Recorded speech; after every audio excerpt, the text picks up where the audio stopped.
Welcome. My name is Anita, and I'm here today to talk to you about the power of language. This topic is coming from the book Angie Thomas wrote about the hate you give. And of course, Angie Thomas based her title from the phrase coming from Tupac Shakur, and it was thug life. I'm going to have two panel members here today to give their perspectives on what they think thug life means and to just talk about the power of language within the Black community. I'll start out by asking the question to Chucky. In your own words, would you please define to me what thug life is to me and give real life examples, if you would? Okay. Well, from the paradigm of Black liberation, I would say that the thug life is a feature that we've acquired because we have to almost rebel to get justice. And so it looks ugly, it sounds ugly, it's presented to the world as ugly, but really it's acting to a young child crying out for attention. Very good. And Nakisha, on that note, Tupac had a poem that he wrote, and it was titled, "The Rose That Grew from Concrete." What does that mean to you? And if you would give a real life scenario as to how that has affected you in your life. To me, the rose that grew from concrete is a depiction of every African American in the United States and in the world. As seeds and young children, like I said, we are already who we are within ourselves. So the rose is already within the seed. Now the seed has to burst open and fight through its environment, which is the soil. That's everybody. However, for African Americans, not only do we have to attempt to survive through this soil, depending on the nourishment that we receive, because it's all about the environment. The seed is going to produce if the environment is conducive to the seed producing. Now, on top of this seed, African American seed, going through the soil, we have the concrete. That's all of the oppression. That's all of the racism. That's us having to fight every single day. And it's a phrase that I hear Chucky saying a lot. We're always fighting from behind. We always have several fights going on at the same time. It can never just be one fight at a time for African Americans. So that's our concrete. And that's the amazement of a rose, not only going through the environment of the soil, but going through the environment of a concrete, which is not supposed to be there, but it bursts out of that. Absolutely. Thank you. And Chucky, these lyrics that Tupac wrote were to give encouragement and to uplift the Black community. How do you think, how effective do you think that his lyrics were within the Black community?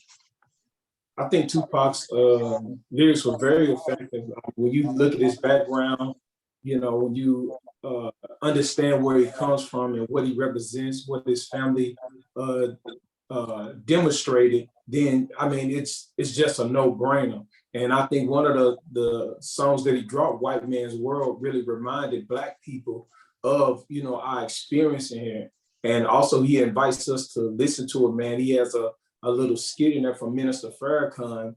And when people hear that skit from Minister Farrakhan talking about the experience of Black people in America, it just, boom, it has a sudden impact, and a lot of people are afraid to, acknowledge Minister Farrakhan, and his efforts to help liberate Black people. So when you make a statement like that, it's an impact.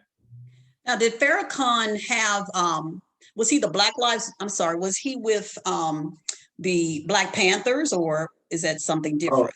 No, man, Minister Farrakhan is the spokesperson for the Nation of Islam, the national leader for the Nation of Islam, under the leadership of the Most Honored Elijah Muhammad, which he took over. So how do you think Farrakhan versus Martin Luther King versus Tupac, were they all had an impact on the African American community, to include Black Panthers in their 10-point program? So how do you think that Martin Luther King's message came across versus Tupac's message? Well, I think the time was different. And when Martin Luther King demonstrated his money, he wanted to obviously bring a change with peace. And that couldn't happen. So we really needed that revolutionary spirit in which Tupac gave us. And Minister Farrakhan gave us the sense of savviness to go out and project, you know what I'm saying, the energy that Tupac was giving to the people. Okay, very good. And Nikisha, you know, there's the power of language, which is so powerful in the African-American community, has been put together in movements, whereas they're trying to go out and make effective changes within the community. So you have the Black Lives Matter, you have the Stop Asian Hate movement. But speaking of Black Lives Matter, do you think this is an effective movement within the African-American community? Do you think that the power of their language is being heard? I think sometimes you need a shock factor, and for people to come out and say Black Lives Matter in front of the world, I don't think the world was ready for that. So I think the statement Black Lives Matter has made a certain impact on people, positive and negative. I think it allowed Black people to have a platform to begin to rebel, you know, in the way that we need to rebel. When you start seeing African-American children, I have an African-American son, I have brothers, I have a father. When I'm seeing them laying in the street for hours and hours bleeding to death, then I need to be able to rebel. I'm going to rebel. Absolutely. And absolutely.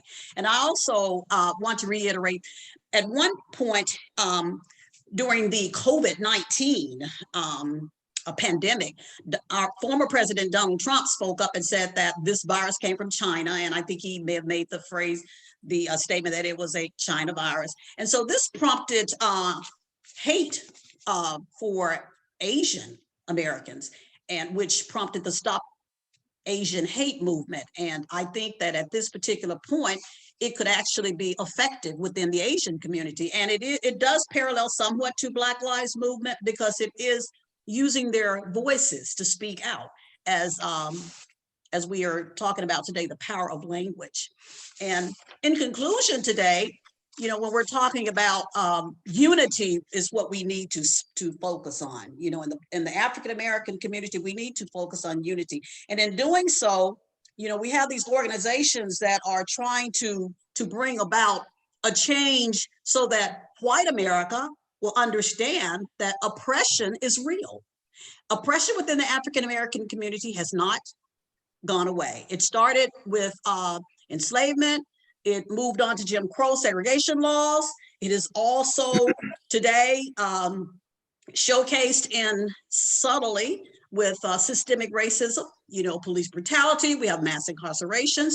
We have all of these things that are considered concrete, preventing us as African Americans to grow to be the roses that we know that we are. Thank you so much for your time. thank And you. good evening. Thank you.